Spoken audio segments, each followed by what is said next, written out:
শ্যামের অরুণিত চরণের নিত মণি মন্দির অরুণিত চরণে মণি মন্দির অরুণিত চরণে কি বা অরুণিত চরণে কি বা অরুণিত চরণে অরুণিত চরণে নিত মণি মন্দির আরে আধো আধো পদ চালো রসালো আধো পাদ চাপনি রসালো আধো আধো পদ চালো রসালো। আমি কি দেখলাম জানিস? বল কি দেখলি? শ্যামের অরুণিত চরণে অরুণিত মণি মঞ্জির আধো আধো পদ চালো রসালো। অর্থাৎ আধো আধো পদ, এই ধরনের এই একটা পা আধো পা, এই আধো পা, এই আধো, এই আধো সামনে যাচ্ছে কেমন করে গোবিন্দ?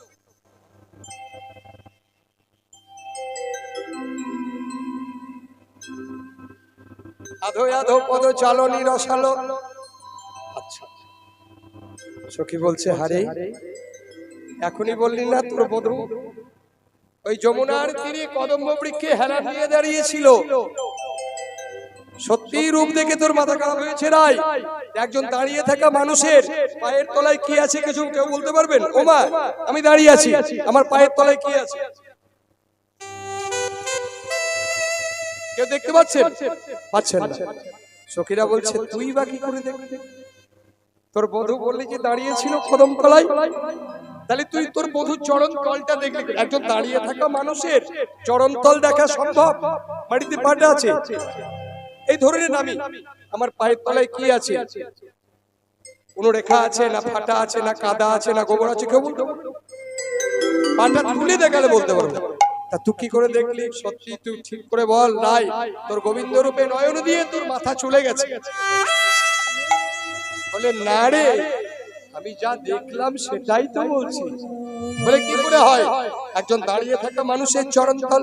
বলে সখী রে, তোরা তো সবাই জানিস আমার বধূর ত্রিভঙ্গ বাঁকা, গোবিন্দের ত্রিভঙ্গ বাঁকা। সেই ত্রিভঙ্গ বঙ্কিমাই অধরে মুরলি দিয়ে যখন বাম দক্ষিণ পদের উপর বাম পাটা দিয়েছিল, আমি তখন দেখেছিলাম কেমন ভাবে।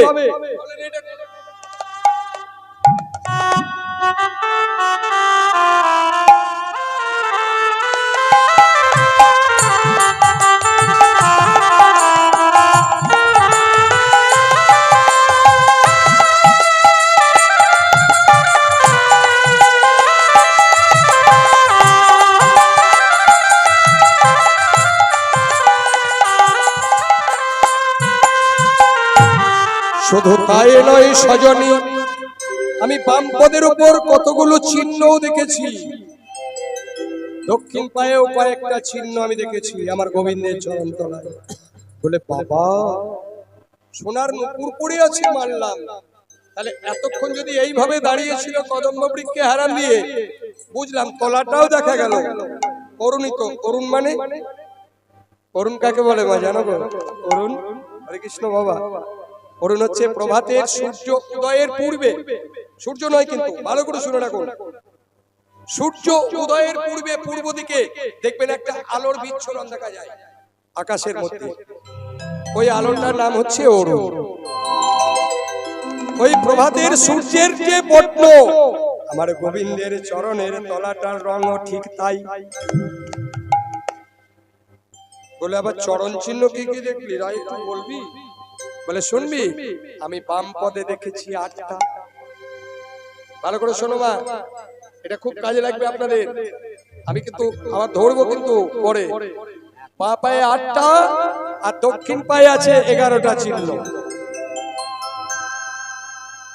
বলি তাহলে এবার শুনুন।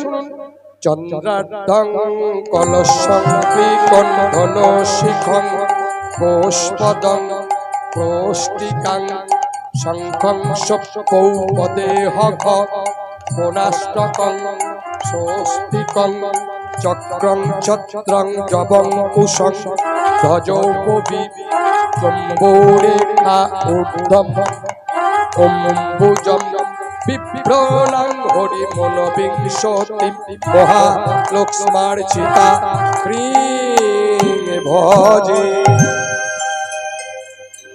কিছু বুঝলেন? কিছু বুঝতে পারলেন না? কিছু বুঝতে পারলেন না? তাহলে আরেকবার বলি, শুনে নিন। আর তাহলে বলবো না, এমনি বলবো। চন্দ্রার্ধং কলসং কৃকন ধনসি খং গোষ্পদং প্রষ্টিকাং শঙ্খং সভ্য পদেহ খ। হরিবল হরিবল। এইবার বলি একে একে বাংলাতে। গোবিন্দের বাঁ পায়ে প্রথমে 8টা চিহ্ন কি?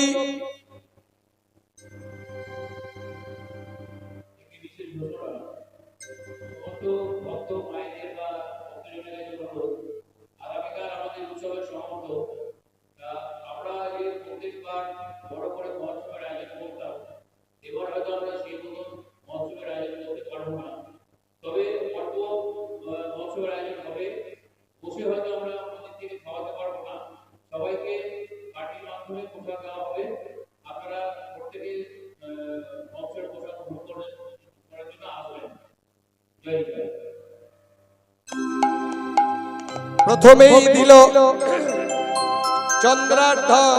ওমা প্রসাদ তো দেবে, এলি হাত পাতলেই পাবেন। চাপে কোথা না দিয়ে গৌরহরি প্রসাদ দেন বললে আর উপায় নেই, হাত পাতলেই দেবে, কিঞ্চিত পাওয়া যাবে। তাহলে প্রসাদ কণিকা হলেই জীবের পরম তৃপ্তি। একটা চিড়ের কোনাও যদি হয়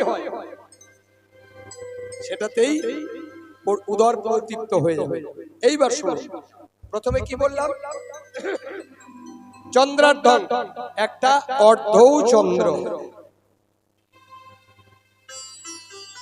মনে থাকবে মা, আমি জিজ্ঞাসা করবো লাস্টে, কজনা মনে রাখতে পারছেন দেখবো।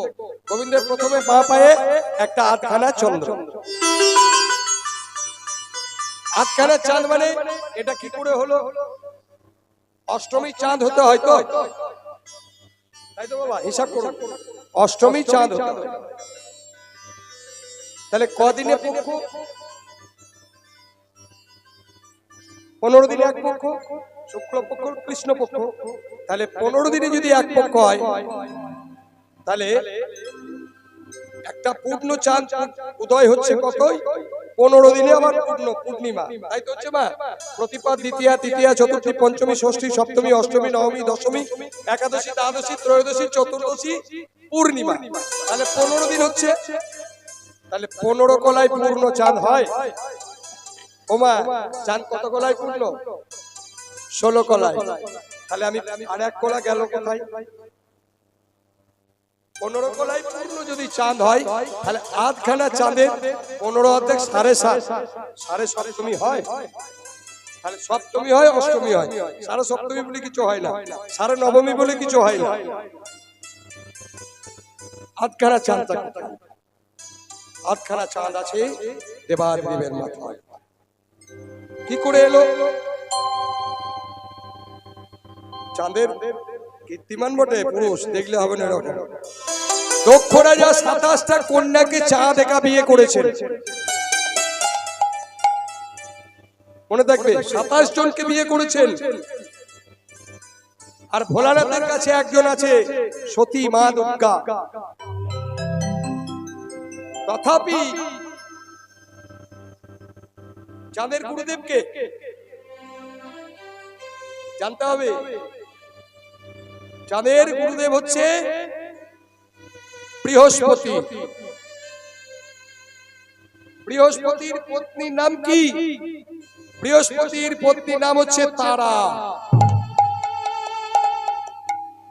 গুরুমায়ের উপরে নজর পড়ে গেল, নিতাই গৌর হরি বল। 27টা কন্যাকে বিয়ে করে গুরুমার রূপে মুগ্ধ চাঁদ গুরুমায়ের সতীত্ব হরণ করলেন। গুরু অভিশাপ পেলেন, রে মূঢ়, তো আমার শিষ্য হয়ে গুরুমায়ের সতীত্ব হরণ, গুরুপত্নী হরণ, আমি তোকে অভিশাপ দিলাম, ক্ষয় রোগে তোর মৃত্যু হবে।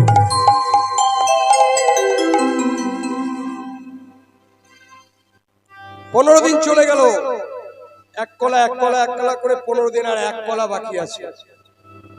চাঁদ 16 কলায় যদি পূর্ণ হয়, 15 দিনে পূর্ণ চাঁদ, 16 কলায় পূর্ণ, তাহলে চাঁদ হচ্ছে 16 কলায় পূর্ণ। চাঁদ ক্ষয় হচ্ছে মানে যক্ষা রোগ হয়েছে, যাকে বলে টিভি ধরে গেল।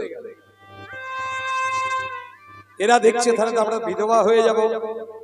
ব্রহ্মার কাছে গেলেন, পারলেন না, বিষ্ণু পারলেন না, তাহলে চল আমাদের জামাই বাবুর কাছে যাই। ও তো ভোলা মহেশ্বর দিগম্বর, ও কৈলাসে বসে আছে ধ্যানস্থ, শালিগোলায় এসছে, বলছে জামাই বাবু, ও জামাই বাবু, হ্যাঁ, কে? আমি আপনাদের শালি। বলে আপনি চিনতে পারছেন না? শিবকে গিয়ে বলছে আমরা আপনার শালি। ও কি মনে করে? বলে আমরা বিধবা হয়ে যাচ্ছি। বিধবা কে করছে তোমাদের? কে করবে বিধবা?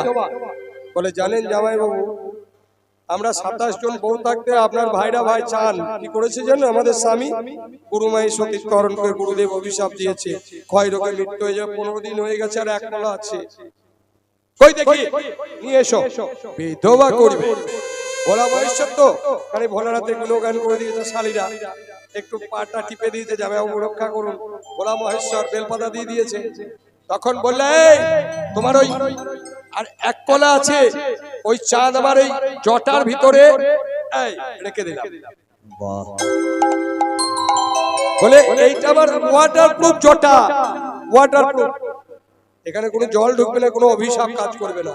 নিতাই গৌর হরি বল, হরি বল।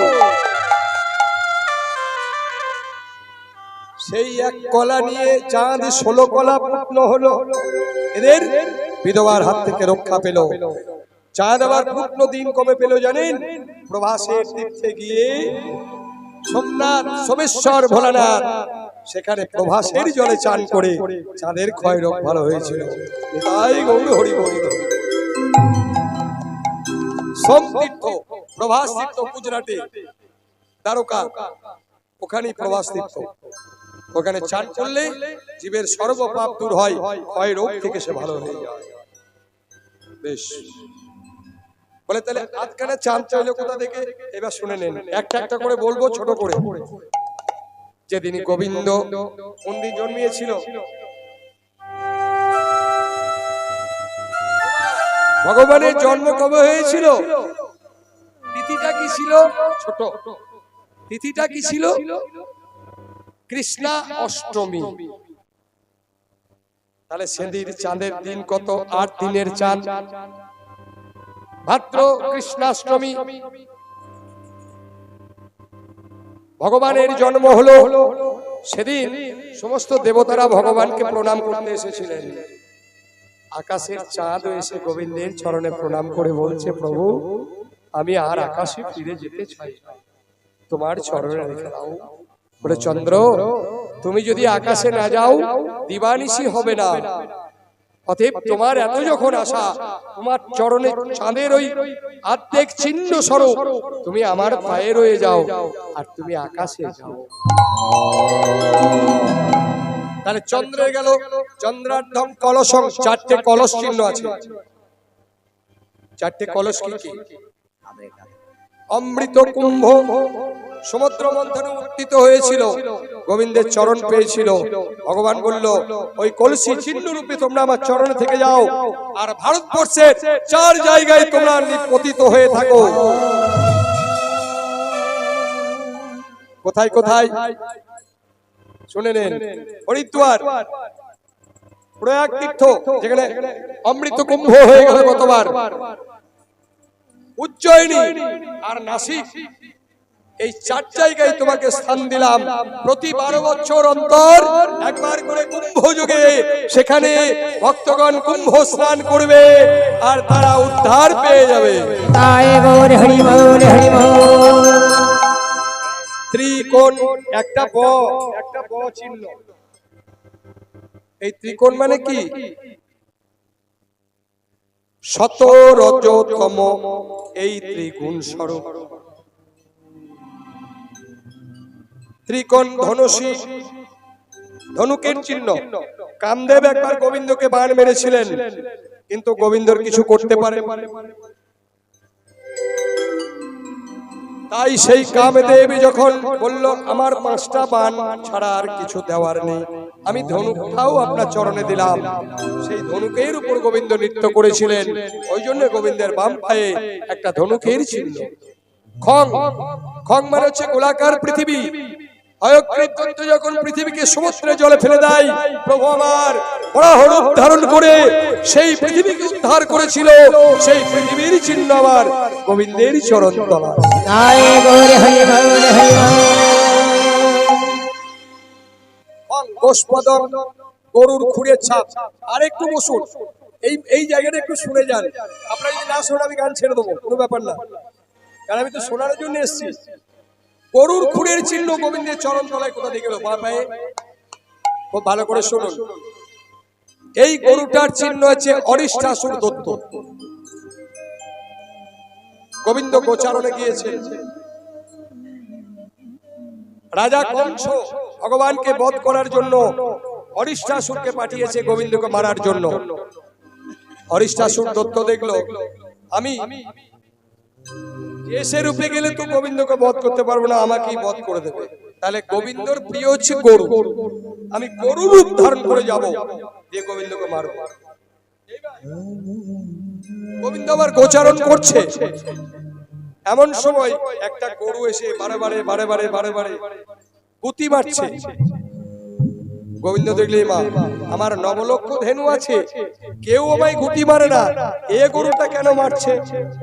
ভগবান ভালো করে চেয়ে দেখলো, এই যে আমি দাঁড়িয়ে আছি আমার একটা ছায়া পড়ছে দেখো, কিন্তু ওই গরুটার তো কোনো ছায়া পড়ছে না। তাহলে যে সে গরু নয়। তখন অন্তর্যামী গোবিন্দ বুঝতে পারলেন এই অরিষ্টাসুর অসুর মামা পাঠিয়েছে। সে গরুটার পায়ে ধরে বনবন বনবন করে ঘুরিয়ে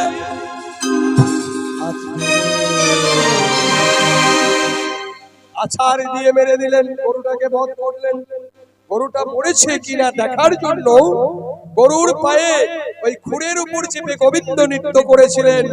আর গোবিন্দ বললেন, রে অসুর, কেউ যদি আমার কাছে শত্রু ভাবে আসে আমি তাকে চরণে রেখে দেব, আর কেউ যদি ভালোবেসে সখা হিসাবে বন্ধু হিসাবে আমার ভজনা করে আমি তাকে হৃদয় মাঝে রেখে দিই। তাই সেই অরিষ্টাসুরের গরুর খুঁড়ের ছাপ গোবিন্দের বাম চরণ তলায়। খং গোষ্পদং প্রষ্টিকাং,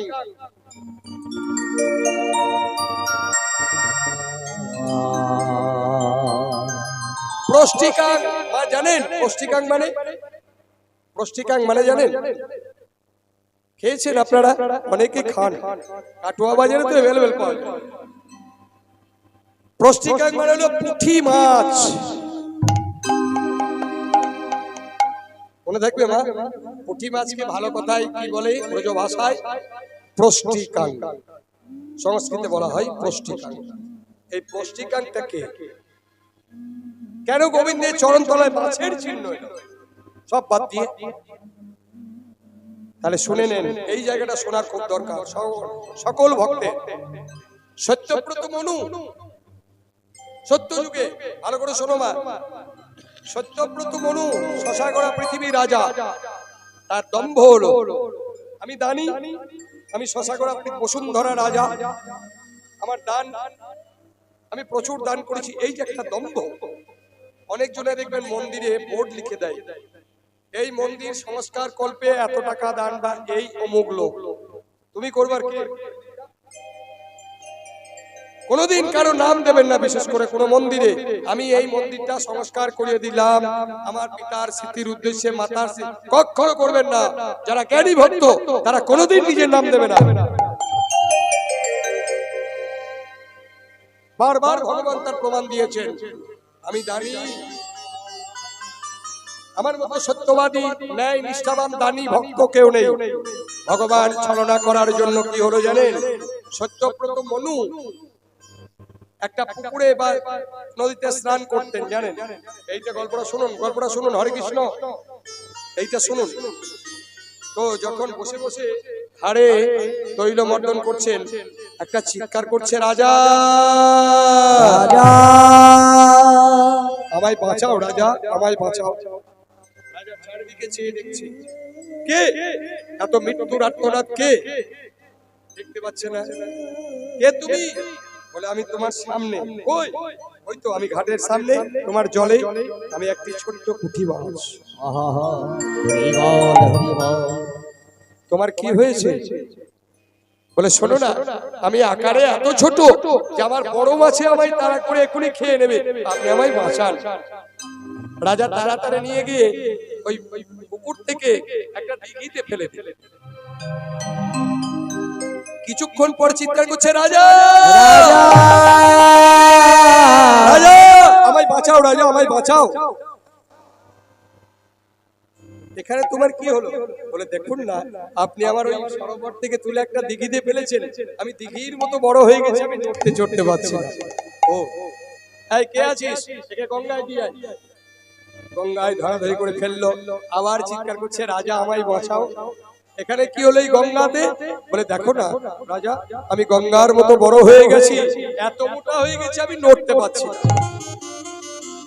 সমুদ্রে ফেলে দাও।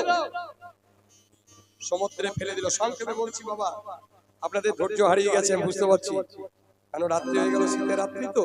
সংক্ষেপে বলছি, সমুদ্রের মতো বড় হয়ে গেছে। বলে এখানে কি হলো? বলে দেখো না রাজা, আমি সমুদ্রের মতো বড় হয়ে গেছি, আমি নড়তেও পারছি না, চড়তেও পারছি না। সত্যব্রতর ভ্রম ভাঙলো, সত্যব্রত মনো। কে তুমি? মৎস্যরূপে কে আমায় ছলনা করছো? তুমি যেই হও, সমুদ্রের জলে ফেললাম, তুমি সমুদ্রের থেকেও বড় হয়ে গেছো। তুমি তো যে সে মৎস্য নও, স্বরূপ দেখাও প্রভু। বলে রাজা, তোমার দম্ভ ভাঙার জন্য আমি মৎস্যরূপ ধারণ করেছি, সামান্য একটা প্রষ্টিকাং মানে পুঁটি মাছ। তুমি দানি? দেখো আমি কে। শঙ্খ চক্র গদা পদ্মধারী শ্রী হরি বিষ্ণু নারায়ণ।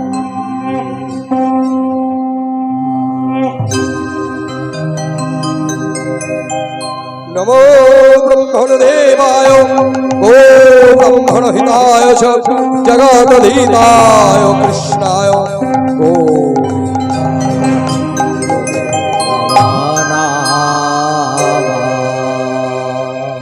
প্রভু গো, আমি না বুঝে নিজের অহংকার করেছিলাম ঠাকুর, তুমি আমার সেই অহংকার চূর্ণ করে দিলেই স্থান দাও, স্থান দাও তোমার ওই রাত।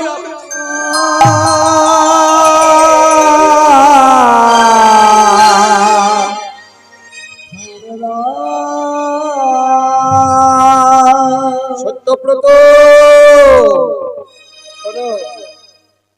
এই পৃথিবী যখন প্রলয় হবে, চারিদিকে জল আর জল, তবে অহংকার তোমার ছিল, তুমি আমার চরণে পড়লে তোমার দম্ভ চূর্ণ হলো। তুমি সৎ, তুমি দানি, তুমি সৎ কাজ করেছো। এর জন্য তোমাকে আমি একটি কথা বলে রাখি, পৃথিবী যখন প্রলয় হবে, চারিদিকে শুধু জল আর জল, সেই দিন তুমি বেঁচে থাকবে সৃষ্টি রক্ষার জন্য। কেমন ভাবে? আমি হব শিঙি মাছ। শিঙি মাছ, বুঝতে পারছেন? শিঙি মাছ, সেদিন আমার পিঠে থাকবে একটি কাঁটা, সেই কাঁটার উপর একটি নৌকা নিয়ে আমি ভেসে থাকবো। পৃথিবী শুধু জল আর জল, যখন ধ্বংস হবে আবার জলমগ্ন হয়ে যাবে, কিন্তু অন্ধকার আর জলমগ্ন। শোনো সত্যব্রত, সেই দিন তুমি উঠে ওই নৌকার মধ্যে থেকে আবার আমি সৃষ্টি করব।